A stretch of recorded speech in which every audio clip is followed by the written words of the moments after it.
Alright guys, so in this video I'm going to show you how we stamp a concrete patio on the back of this new home being built, and I'm also going to talk a little bit about the cost, what it costs to hire us to do a stamp patio like this. Now the patio itself was about 22 by 16. We got hired just to do the forming here, the concrete, put the color in the concrete, pour it, stamp it, seal it. We didn't do the frost wall, we didn't do the excavation, the dirt inside, so that's going to be in addition to the cost that I reveal here towards the end of the video. But today, there's basically 4 steps to this for us.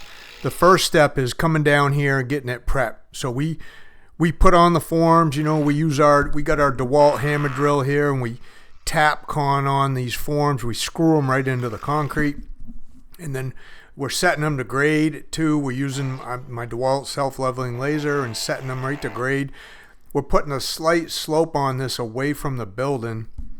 And then, once we get the forms attached, that's basically half the battle to getting this prepped. We're also, Luke's going to go around about every 2 feet and put these Tapcon screws in there. So those forms aren't coming off until we, unscrew them and take them off. Now what I'm doing is I'm laying out for a mat of rebar. We decided to put a mat of rebar in this because that's what the specs called for. We're also going to put some ISO expansion joint foam up against the building. So we're going to, we had a few of these metal bars left that were on the job site from when they did the concrete wall. So instead of just bringing them back, we decided just to use them up here. And then we basically use this fiberglass rebar now for most of the stuff we do. This is 3/8 fiberglass rebar, and it's rated to be stronger than 1/2-inch steel rebar. So it's number 3 fiberglass, and it's rated about the same strength as number 4 steel. We like using it because it's really light, it's easy to move around, easy to use. So we get it all laid out in about a 2-foot grid, and then we just tie it together using basically what we call wire ties with these yo-yo tools, and it just twists these wires on and holds everything together really nice and tight. And then that's just about the extent of the forming process. So this was, this is later in the day. It's after we've already poured a concrete floor.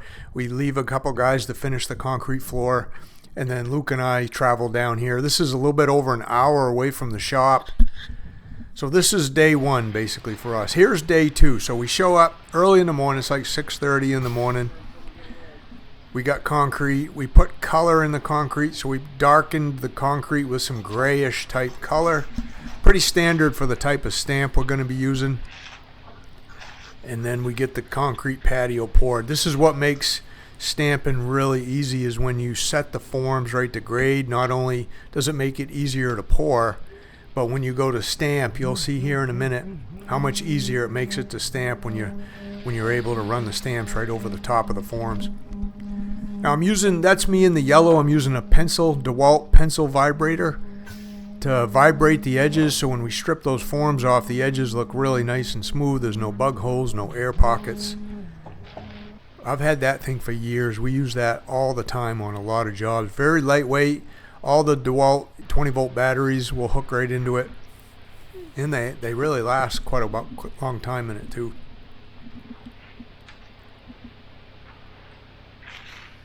Now our standard concrete mix is a 4,000 psi mix with 3/8 stone microfiber mesh. So yes, we got fiber mesh in this too, and we use a water reducer. So the concrete, even though it looks loose, it's not wet. It's actually from the water reducer. If that didn't have water reducer in it, it'd be coming out of that truck about a 3-inch slump. It would barely run down the chute. That's the difference between what pros do versus people that don't really know anything about concrete. Most pros will use water reducer to get a little bit higher slump without affecting the strength. We're getting the concrete magged right to the top of the form. We'll use those pads to go by here in a second. You're going to see a screed. So Darren's on the inside. He's using the wet pad. He's going to kick screed, and then young Luke there is just screeding right off the top of the form. And this is as easy as it gets as far as screeding goes. So I go into much more detail on all these steps in the concrete underground, and my stamp course is in there. But if you want to have the stamp course for life, just buy the course separately, and then you get it for as long as you need it, really. You're going to see, I'm going to bow float this in a second. You're going to see why another good reason is to use water reducer, just how much easier it makes this to bow float. And the reason we screed that way, we keep that's a magnesium screed. We keep that slightly tilted on the back edge for a reason. We don't cut the concrete and rip it open as we screed. And you look as I push this bow float down and back, how smooth that makes the concrete surface. And I only got to go over it this one time, just down and back, and that's done. That's bow floated. So that's the real key. That's what experience teaches you right there. And I get a lot of comments about different things in the comments, and I can tell people who know about concrete and people who don't have a clue. It's real obvious, guys. So that's bow floated, and having a really nice bow float job, nice and smooth, is key to getting a good finish on it. Alright, so here we are. This is just about an hour later. We let the concrete set up for about an hour. As you can see, most of it's been in the shade. It's just starting to get in the sun, which can complicate things a little bit when you go to stamp, or even when you go to finish concrete. So you got to kind of know what you're doing here. Now I'm using a funny float. I'm getting the surface all magged out so we don't have to get on it with skids. The boys are just going around reaching what they can from the edges. We also put an edger around the perimeter, so we round the edges a little bit when we stamp. And that gets the surface prepped right there. Like, that's key to stamping, is getting it prepped. And then, 10 minutes, 15 minutes after we get the surface all floated out, we're ready to... This is what a lot of stamp guys don't do. That's really key to getting a really nice looking stamp job. So we're pre-texturing the stamps with this roller, and I'll reveal where I get that at the end of the video. But as you can see, the stamps laying on the ground, they're Ashlar Slate stamps. They already have a texture to it on the stamp itself, but when you pre-roll the texture in like this, it just makes stamping go a lot easier, a lot faster. You don't have to pound the stamps in the surface quite as hard. It really speeds things up and makes for a really nice looking job. Just having that 1-2 foot roller stamp, and then the little one that Luke's got, the 9-incher, for doing really close to the edges, and then doing some touch-ups if you need it later on. That's a key too to getting really nice stamp jobs. So I'm the light guy. I'm the lightest guy on the crew. I get to start stamping first, so we don't sink into the concrete too far. I've also got these stamping shoes on. Another key to, another little trick there, what stamp guys can do, so you don't leave footprints or heel prints through the stamps into the surface of the concrete. They kind of distribute your weight a little bit better as you bend over and kneel down like this. And then we pre-release the stamps as well as spray the release on the concrete. All kind of really cool detailed techniques that just make for a much better job. Now, it's really what makes this super easy for us is us working as a team. Usually it's the three of us, me, and then Darren's in the light gray sweatshirt, Luke's in the kind of dark brownish grayish t-shirt right there, and then young Luke in the blue t-shirt. He's just learning. This is new to him, so he's learning part of this. Hopefully he's going to end up working with us a lot more as time goes on. But having the right team, having everybody knowing what to do, when to do it, makes stamping concrete actually pretty easy. The key here is going from the sun into the shade. How fast do we need to move? Do we need to maybe wait for the shade a little bit? Like, we don't want to get on this too early. That'll kind of mess things up. And then obviously, you got to get from one end to the other before the other end gets too hard. You want everything to kind of look the same, so that makes things a little tricky. Here we are giving you a little bit better view. This is actually a really good size home. It's a house and garage all built together. This is just the bottom floor you're seeing here. They're going to go up another 2 floors. Gives them a really nice view. They're kind of overlooking part of the ocean. And they can see the ocean on both sides of the house too. This is way out in a peninsula in Harpswell, Maine. They got a really nice spot here. Let me know down in the comments, do you guys like this Ashlar Slate pattern? This is one of the more popular patterns we use. We also use just a basic stone texture pattern a lot. We have a random stone one we use a lot. And then we have a 16-inch barn board pattern that we use a lot. I teach you how to use all of those in the stamp course. Now young Luke here, he's doing a few touch-ups on the joints with a touch-up tool we have. Darren and Luke are kind of taking care of the edges as I do the middle part of the concrete. Now we didn't have to use a tamper. Sometimes we have to tamp the pattern in the concrete.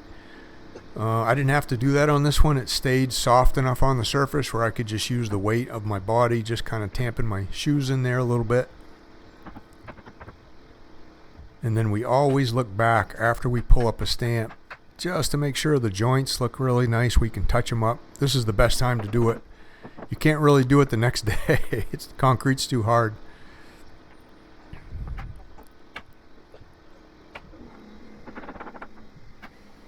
Now, like I said, we put a gray color in the concrete. You think, well, concrete's gray anyway. Well, it really lightens up. Look at that floor we did inside the building.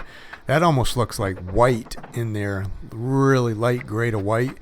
And that's what this patio would look like if we didn't put the extra gray color in the concrete.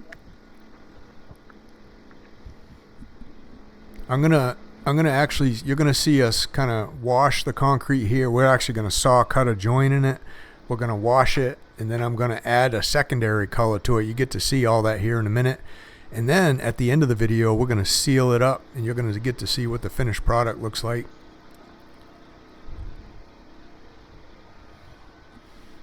That's kind of what it takes to put the pattern in there. And it's, you know, even though that looks really easy, there's quite a bit to it as far as the timing goes and getting that to look right. And that wet release agent, like, that'll dry up, that evaporates. It's already starting to evaporate up there where we started. If it was in the sun, it would be almost all evaporated already.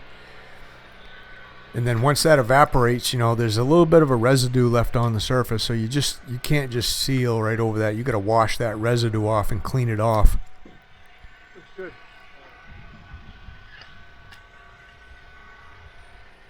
That worked out pretty good as far as the edges go. No real tiny little pieces of rock on the edges. We try to avoid like little 1-inch or 2-inch strips of rock on the edges. And there's a little trick to that I can talk to you more about in the course. But so here's Luke. He's sawing a joint right down the middle. We try to get the joints in the joints from the pattern if we can. You can't always do that, but some of them line up. And what we found is the saw cuts they're not really that noticeable, honestly. So here's Luke. He's kind of just pre-rinsing the concrete, getting whatever little bit of residue off, the dust from the sawing, and then we put a little bit of Dawn dish detergent in a bucket of water and just kind of scrub that around, just like washing a car. So this is day 3. Like, we come back the day after we get done stamping, and this is the next part of the process, day 3. Sawing, cleaning, and then adding this secondary color right here. We kind of call it a antiquing type wash, where we'll mix up this almost like this stain in some water, and then we'll just broadcast it on the surface and brush it around, and it kind of settles itself into the lower spots. You'll get to see here in a second as I move the camera. Yeah. And it gives it a really cool effect when you go to seal the concrete. Makes it really look more realistic. There's no real science to this. You just kind of dump it on, brush it around, and then leave it. What do you get mad at? What do you do? College students from the side of the road and what you don't want is people walking on this thing after you get done. So this is the end of day 3. We'll just leave it like this. Some of it's starting to dry up already. We're kind of You know, if luckily working on a job like this, there's no one else here, so we don't have to worry about people walking on it. But if there was, we'd have to ribbon this all off and make sure nobody gets on it. So here's day 4, you know. So day 4, you know, we go out early in the morning, we'll pour a concrete floor. I probably left Darren and Luke on that floor. And then me and young Luke, we come down here and we put the sealer to this. So this is basically the 3rd day after we get done pouring the concrete. We use a special sealer that we can seal right over the concrete with. We want to get the surface sealed up before they really start working on it. And the sealer will kind of help protect the surface. And I go really light with this stuff. I'll tell you what it is at the end of the video here. But I go really light with this sealer, and I'm going to end up putting 3 coats on, and stuff dries really fast. It's made with acetone. So there's not a heck of a lot of waiting time in between coats here. And you can see as you put more on, as more sealer, the solids dry to the surface, more of the color stays into the concrete. So the cost of this patio for us, our part, what you see us doing in the video, is $10,500. It cost these people to get us to come down here and do this. So $10,500 for the concrete. Now that didn't include the frost wall. It didn't include the excavation. That's all extra. And then where I get this sealer, this is called D1 stamped concrete sealer. I get this from DEWALT Supply in Ohio. You can go onto their website, www.decocretesupply.com, and you can have this sealer shipped right to your home if you want to seal this stuff, you know, a few days after you get done stamping. We've never had any issues with this. And again, please like and subscribe if you haven't subscribed to the channel. If you want to learn how to do this, join the Concrete Underground or buy my stamp course. You'll have that for life, and I can help you with whatever questions you have in there. Thanks for watching, guys. We'll see you on the next one.